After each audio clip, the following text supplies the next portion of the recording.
God is eternal, meaning that he doesn't experience time the same way that we do. But how does a being who is outside of time perceive past, present, and future? We'll talk about it on this especially enlightening episode of Revelation Unveiled on Faith by Reason. Welcome to Faith by Reason. The website behind it all is faithbyreason.net. There you will find hundreds of hours of study material, blogs, podcasts, and video. And we are continuing our study of the book of Revelation, and we are on Revelation chapter 12, which is one of my favorite chapters in the entire Bible, let alone the entire book of Revelation. And the reason that I love this chapter so much is that it gives us a unique perspective on God. It allows us into the mind of God, at least as far as his perspective on seeing how time works out, how he sees time.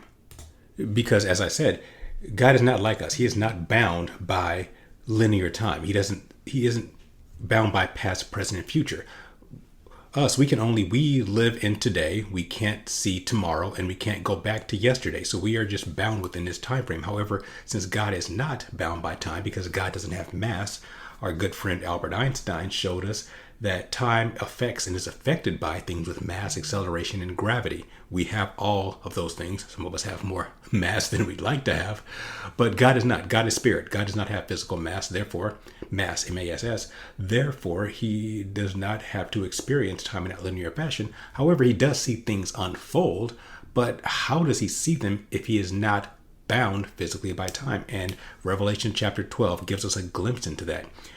Because if you are eternal, everything is happening as a process. There is no yesterday, today, and tomorrow as far as, being locked into that cycle. What you see if you're eternal is everything happening all at once. Everything it being in the process of happening instead of things happening and about. Instead of things having happened and about to happen, they're always happening. They're always unfolding, and they're always progressively happening, which is difficult for us to wrap our minds around because we just don't have that perspective.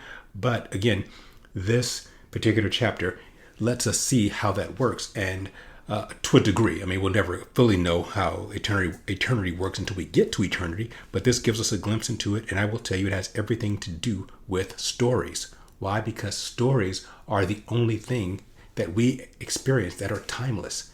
And stories are timeless because you can always go back to your favorite story and experience what's happening, what has happened, what is happening, and what will happen. But even though you know everything that the story, even though you know everything that's going to unfold in the story, you can still go into that story at any point and experience it and still feel those same emotions that you felt the first time you read it. So anyway, I'm getting ahead of myself. In order to best understand that, let's just dive into Revelation chapter 12 and just read it, and then we will dive into it and examine it. Revelation chapter 12, verse 1. And I'm reading from the Holman Christian Standard Bible for a very important reason that we'll see at the end of this chapter. 12, verse 1. A great sign appeared in heaven. A woman clothed with the sun, with the moon under her feet, and a crown of 12 stars on her head. She was pregnant and cried out in labor and agony as she was about to give birth. Then another sign appeared in heaven. There was a great fiery red dragon, having 7 heads and 10 horns, and on his head were 7 diadems. His tail swept away a third of the stars in heaven and hurled them to earth. And the dragon stood in front of the woman who was about to give birth, so that when she did give birth, he might devour her child. But she gave birth to a son, a male who was going to shepherd all nations with an iron scepter. And her child was caught up to God and to his throne. The woman fled into the wilderness, where she had a place prepared by God to be fed there 1,260 days. Then war broke out in heaven. Michael and his angels fought against the dragon. The dragon and his angels also fought, but he could not prevail, and there was no place found for them in heaven any longer. So the great dragon was thrown out, the ancient serpent who is called the devil and Satan, the one who deceives the whole world. He was thrown to earth, and his angels with him. Then I heard a loud voice in heaven say, "The salvation and the power and the kingdom of our God and the authority of his Messiah have now come, because the accuser of our brothers has been thrown out, the one who accuses them before our God day and night. They conquered him by the blood of the Lamb and by the word of their testimony, for they did not love their lives in the face of death. Therefore rejoice, you heavens, and you who dwell in them. Woe to the earth and the sea, for the devil has come down to you with great fury, because he knows he has a short time." And the dragon saw that he had been thrown to earth. When the dragon saw that he had been thrown to earth, he persecuted the woman who gave birth to the male child. The woman was given 2 wings of a great eagle so that she could fly from the serpent's presence to her place in the wilderness, where she was fed for a time, times, and half a time. From his mouth the serpent spewed water like a river flowing after the woman to sweep her away in a torrent. But the earth helped the woman. The earth opened its mouth and swallowed up the river that the dragon had spewed from his mouth. So the dragon was furious with the woman and leapt to wage war against the rest of her offspring, those who keep God's commands and have the testimony about Jesus. He stood on the sand of the sea. All right, and by the way, so one of the main reasons that I am reading from the Holcomb Standard Version is because it has that last verse, he stood on the sand of the sea. That verse is not in other translations, and it should be. Actually, that verse in many other translations starts the chapter 13, and where it says, I stood on the sand of the sea, and many people will think that means that John stood on the sand of the sea, and it doesn't. This is he. He stood on the sand of the sea. Who is he? The dragon, the serpent, Satan, and the devil. So I think it's very important because it gives us more perspective that we will get into when we get into chapter 13, and starting in the next episode where we start our series on the Antichrist. So anyway, what's going on here? So before we start breaking this down, let me just give you again the perspective of what we're seeing here. All these things are happening at the same time. That's really important for you to understand that these things aren't not necessarily happening one after the other. They're happening simultaneously. John is just writing them in the order he's chosen to write them, but they're all happening at the same time. So this woman is clothed with the sun, with the moon and the stars around her, and she's pregnant, and she's giving birth. And this dragon is about to devour the child, and he's throwing a third of the stars of heaven down with his tail, and the child is being caught up to heaven. While this is all happening, she's fleeing into the wilderness. These things are happening simultaneously. These are not one happens in the next and the next and the next. You can tell by the language because there's no metatauta. There's no after this. There's no then. These things are all happening at once. And that's really important because that's how God is presenting them to John. And keep in mind also, the very first word here is a great sign appeared in heaven. So this is not literal. This is one of the areas in Revelation where we can consider allegory. We talked about this way back in one of the first couple episodes, and when we talked about how man, actually the second episode, we talked about man's perspective on the book of Revelation. Some people take it as entirely allegorical, that none of this is literally happening. Then there are others who say it happened in the past, which is a preterist, and there are those who say it's happening in the future. Now, if you take the Bible seriously, then you have to take it literally where it's literal, and you take it as symbolically and allegorically where it's clearly allegorical. This is clearly allegorical because John says that there was a sign. This was a sign in heaven. This is not stuff that's happening. This is a sign. He's seeing something symbolic. These things are symbolic. So all of these characters represent something. And again, all of these events are unfolding at the same time. She's pregnant and she's giving birth, and the dragon's about to devour it, and he's casting the stars from heaven down, and he's warring with the other angels, and she's fleeing into the world. All of these things are in the process of happening. This is how God sees things. And what are we seeing right here? We are seeing a story. What we're actually seeing here, folks, this is all of history from the beginning of time up until the time of the tribulation. Actually, I would say the time of the midpoint of the tribulation, whereas we talked about last episode, where the Antichrist kills the 2 witnesses. I think this is representing all of history in just a few sentences from the beginning of time all the way till now. And how do we see it? We see it as a process playing out. So to truly understand this, let's identify the characters that we see here in this story. So the first is a woman clothed with the sun, with the moon under her feet and a crown of 12 stars around her head. Who is she? Well, as we always should, let's try to let the Bible interpret itself instead of throwing our guesses out. There are a lot of guesses as to who this woman is. Some people say she's the church. If she's the church, she's in big trouble because the church is supposed to be the virgin bride of Christ, and she's pregnant. So you not a virgin. I think Mary was the only one. Mary, the mother of Jesus, was the only one who could get away with that. So if she's pregnant, she's not a virgin. This is not the church. Let's see who it is. In order to do that, we need to go all the way back to the book of Genesis, which interprets this for us. So Genesis chapter 37, starting at verse 9. And 9, we're going to read verse 9 and 10. And the context of this is the patriarch Joseph, who is one of the 12 sons of Jacob, who is Israel. The 12 sons make up the 12 tribes of Israel. And he is telling them about a dream he had. So verse 9, and he dreamed yet another dream, and told his brothers, saying, Behold, I have dreamed a dream more. And behold, the sun and moon and 11 stars made obeisance to me.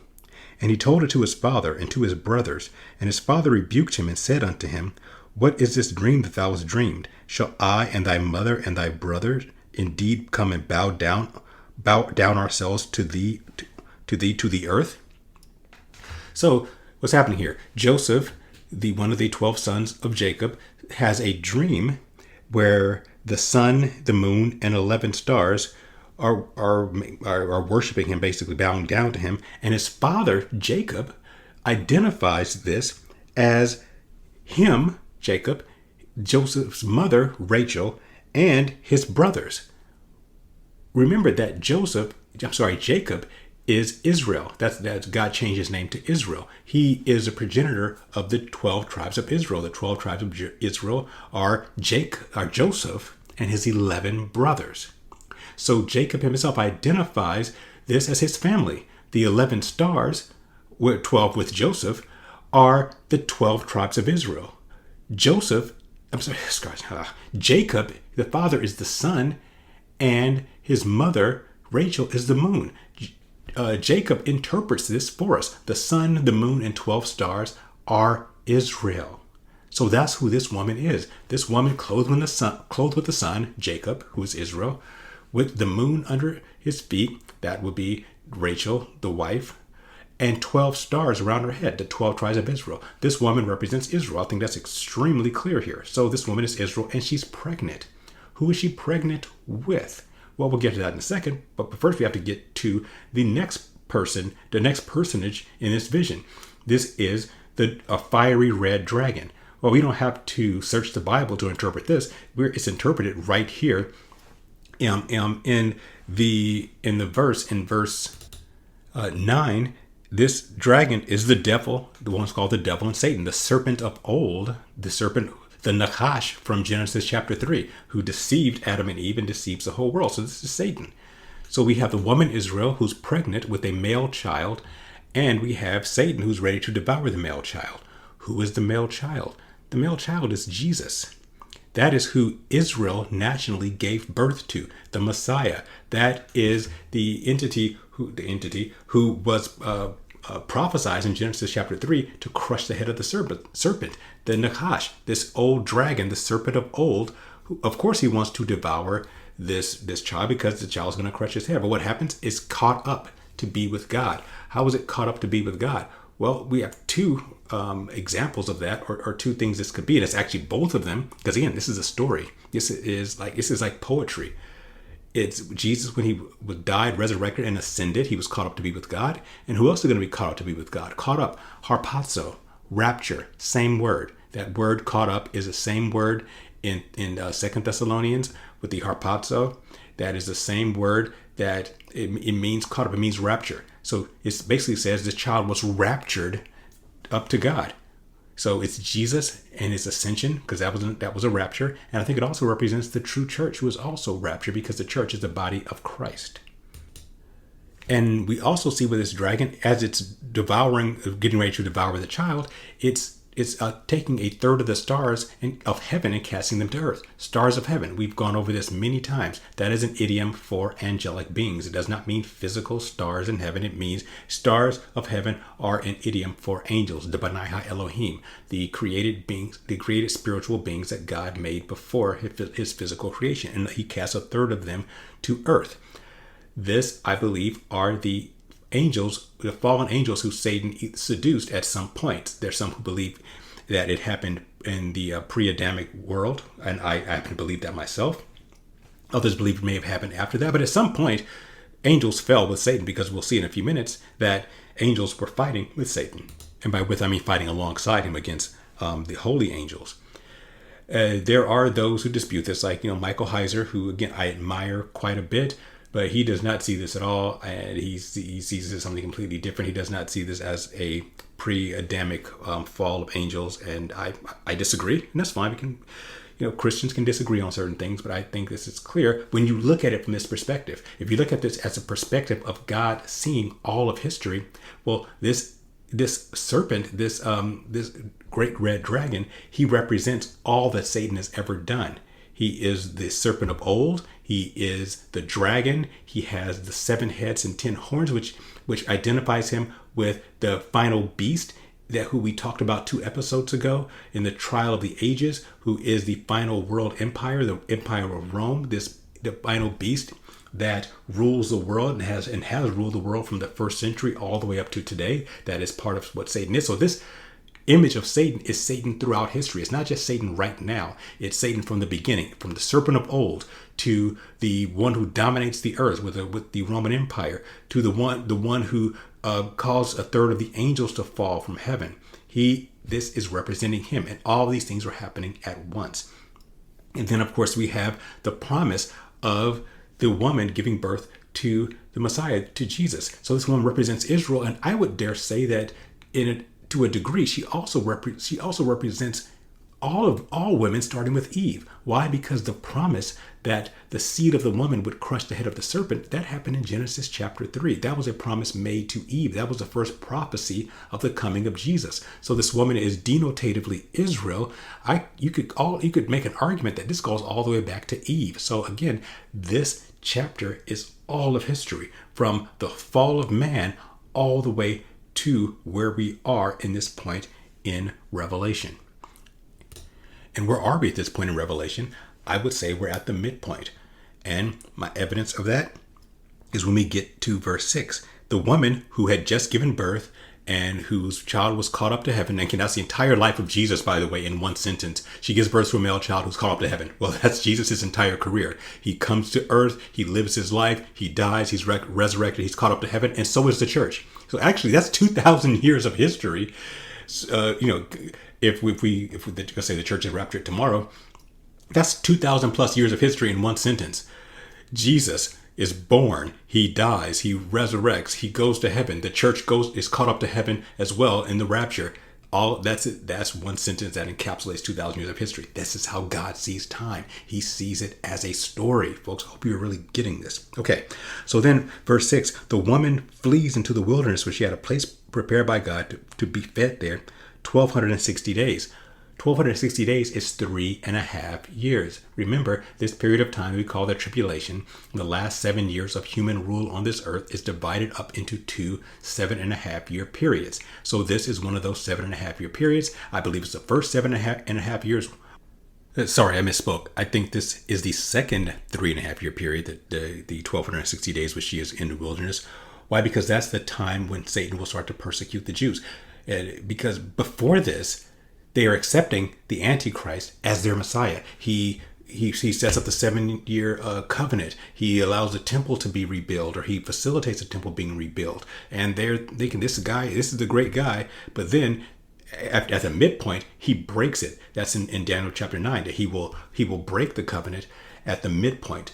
And then he'll start to persecute the woman who is Israel. So he starts persecuting Israel after that midpoint, which is obviously the second 3.5 years. So that's where we are, all of history up until where we are now, which is the beginning of the second half, the second 3.5 years of the tribulation. And then, of course, we see this war in heaven. This war does not just break out when at the midpoint of the tribulation. This has been going on for millennia. How do we know that? Because we see evidence of it in the Old Testament. We see in the book of Daniel, in Daniel chapter 10, where the angel who was sent down, I believe it was the angel Gabriel, who was sent down to answer a prayer that Daniel was praying, says that he had to fight the prince of the power of Persia, the prince of the Persian Empire. And then after that, he'd have to go and fight the prince of the Greek Empire. This war has been happening for a long time. It's been happening even before then. We see the captain of the Lord's host in Joshua chapter 2, which is a theophany, a pre-incarnate Christ, who's a warrior. He has a sword. Why? Because he's going to fight on the spiritual part of the conquest of the promised land. The children of Israel fought the physical war, but there was also a spiritual component happening before that. So there's been war happening in heaven since Satan initially fell. You could actually make an argument that it was happening in the pre-Adamic time, and maybe we'll do that when we get to our study of Genesis, which is something I'm planning on doing after we're done with Revelation. So this is a war happening simultaneously. Remember, everything's happening at once. This war is going on throughout this entire period of time, so to speak. But this is where the war finally ends. The war has been going on since the beginning of time. The war that we see with the holy angels fighting against the angels who are over, the fallen angels who are over the world empire. They've been fighting since the beginning, and now this war is over. The dragon and his angels fought, and they could not prevail. They lost the war, and they were kicked out of heaven, and they were cast to the earth. So, and the angels with him. This is when I believe this happens at the sixth seal. We talked about that when we studied the Revelation chapter 6. The sixth seal, when these angels are cast down to earth. They are no longer in the heavens. It doesn't mean in the sky. It doesn't mean in outer space. We are talking the heavenly realm, the realm of the Elohim. Remember, Elohim is not a title. God, Elohim is translated God. It does not mean that's his name. His name is not God. God is a title because God means Elohim. It is a title of resident. It's a designation of residency. You either live in the Elohim realm or the realm of man. So they are kicked out of the heavens. They're kicked out of the Elohim realm. They have to manifest physically. And that's why I believe they're going to disguise themselves as these ascended masters or so-called aliens. We talked about that all in Revelation chapter 6. Please go back to that that episode to see the details of it. But this is where I believe it happens. This war is fought from the beginning of time until now. It ends. They lose. They are no longer able to be in the Elohim realm, in the spiritual realm, in the heavenly realms, and they are forced to be here on earth in our physical realm. And of course, when that happens, finally, there's rejoicing in heaven. Verses 10 and 11 are the heavens shouting, the Elohim realm shouting for joy that finally they're out of here. They're no longer our problem. But then they say in verse 12, it's great for us, rejoice the heavens, and you too dwell in them, those who dwell in heaven. Remember, I talked about last week that there are two sets of people who exist. Those who dwell in heaven, those who dwell on earth. Those whose home is heaven, those whose home is earth. If you're a Christian, your home is heaven. You're here on earth, but your home is heaven. You dwell in heaven.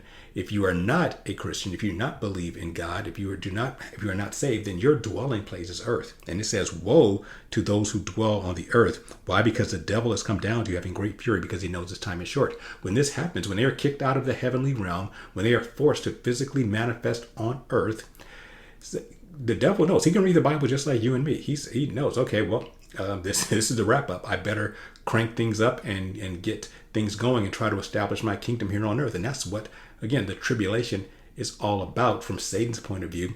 It's him doing his false apocalypse. This is him setting up his final kingdom with his Antichrist, establishing the covenant with Israel, and then, of course, breaking it and setting himself up to be worshipped, which we'll talk about in detail starting in the next episode. But this is Satan's end game. He knows it's his end game, and so he will make the world miserable. And again, we'll talk about that starting in the next episode.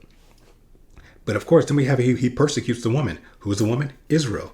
So when the dragon saw he'd been thrown to earth, he persecutes Israel. Why is he persecuting Israel? Because, again, we talked about this when we looked at the purposes of the tribulation. There are two purposes of it. Purpose number one is to punish spiritual evil.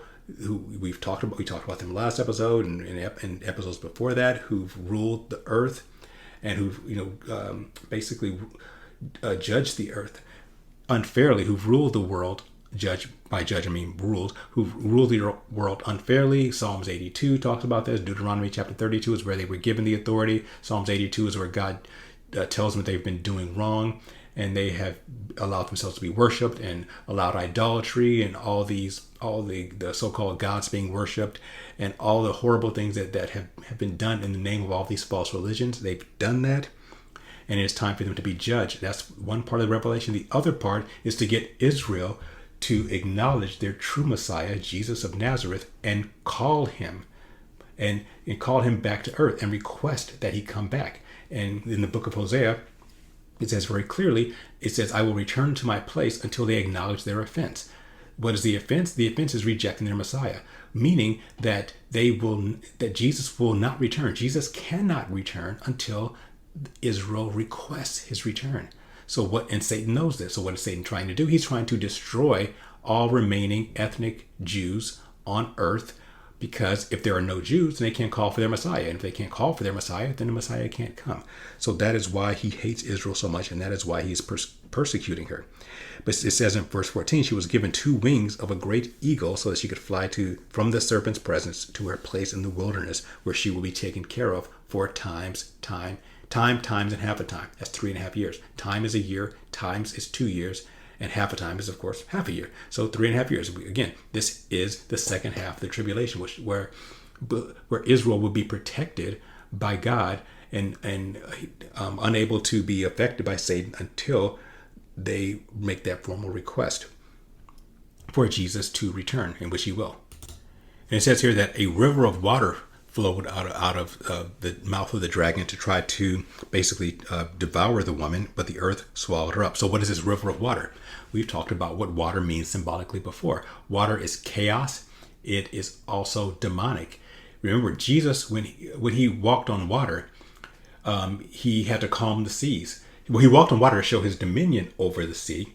When he calmed the oceans by saying, "Peace, be still," he rebuked the waters. The waters are a place of chaos, a place where demonic entities are imprisoned and where they have a certain amount of control. It's a place where we can't live or exist. We can't live in water. We're not made that way. And water, because we breathe air, and water is considered, again, a place of danger and chaos and darkness. And it's always symbolic of demonic activity. So what this is saying is that Satan is sending his demonic activity, his demonic power, to try to overflow and destroy the woman Israel. But the earth helped the woman and swallowed up the river of water. And I believe this designates 2 things. One is, again, the supernatural protection. God is going to protect Israel during this time. But remember, this is all of history in one story. Even though these things can be looked at, it's not all these things. This period here, these few verses can be looked at as just being a part of the tribulation period. You have to remember that God is seeing everything at once. So this also, the earth opening up its mouth to help the woman, is also a designation of how, or actually a visualization of how over time God has stopped demonic activity from overtaking Israel by the earth opening up its mouth and taking and absorbing the water, absorbing the demonic activity. Remember, there are demons that have been locked up under the earth. They're imprisoned in water, and they're imprisoned under the earth, the bottomless pit, the abyss, or the abuso in Greek. So this is again showing how throughout all history, God will take all these demonic entities who are coming after Israel, and he will lock them up under the earth for doing these horrible things.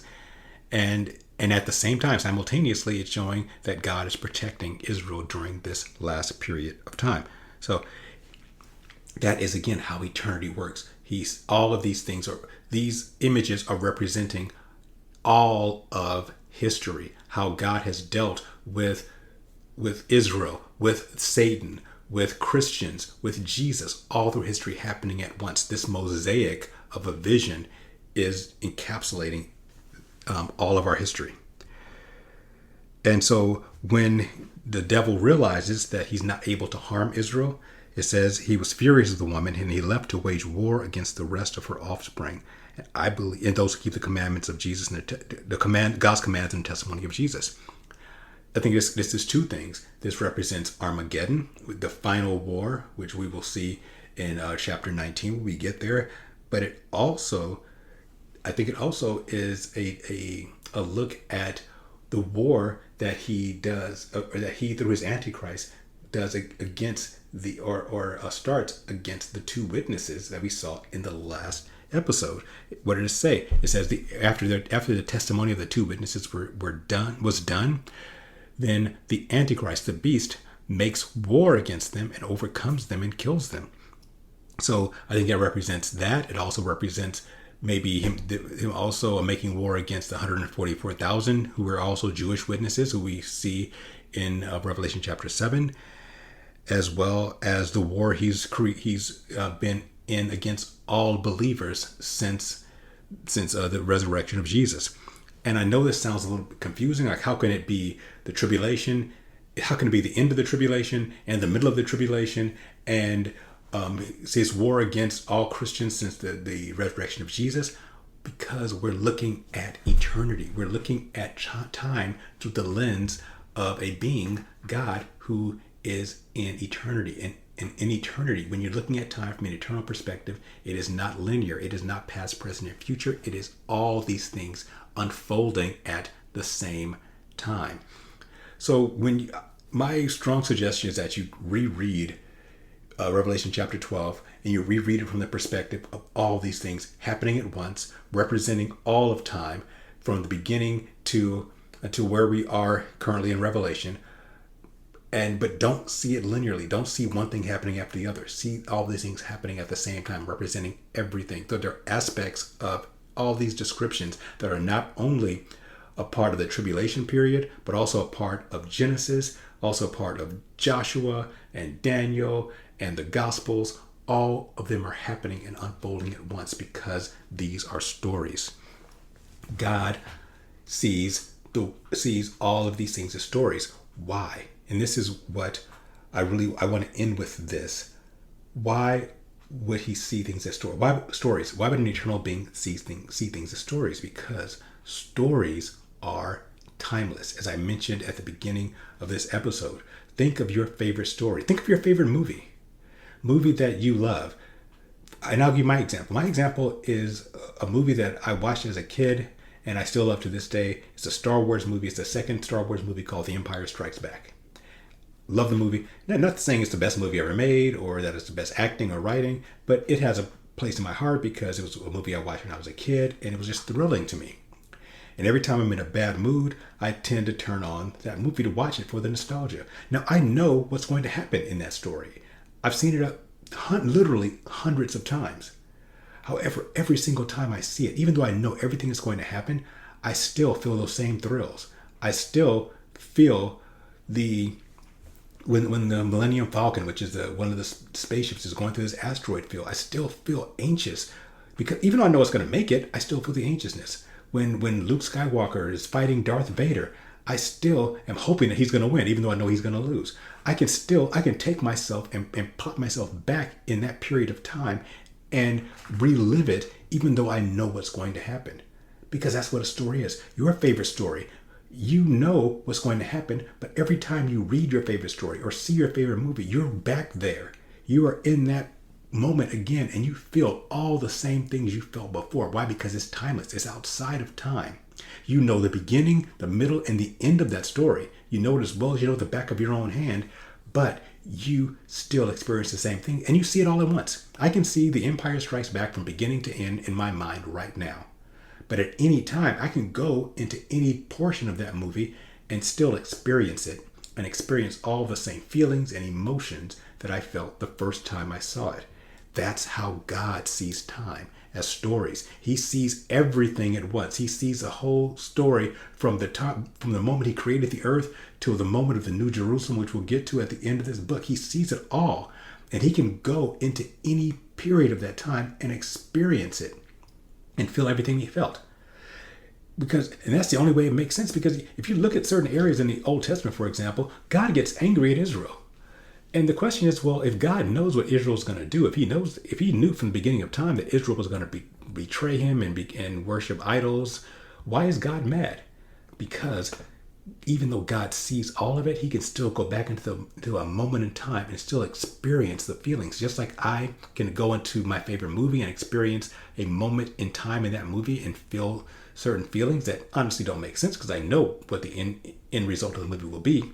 Just as you can go into your favorite story, your favorite movie, and feel the emotions of any particular period of time in that story, even though you know what the resolution is going to be, God does the same thing. I believe that God loves stories, and I believe that might be one of the reasons why he made us, why he created humanity. Because each one of us, however many billions of human beings have existed since the beginning of time, each one of us has a unique story. And God can experience billions and billions and billions of stories. My story is unique. My story is a story that would never have happened if I wasn't born. God values me because he can live through me and he can experience my story. He can experience your story. You're unique.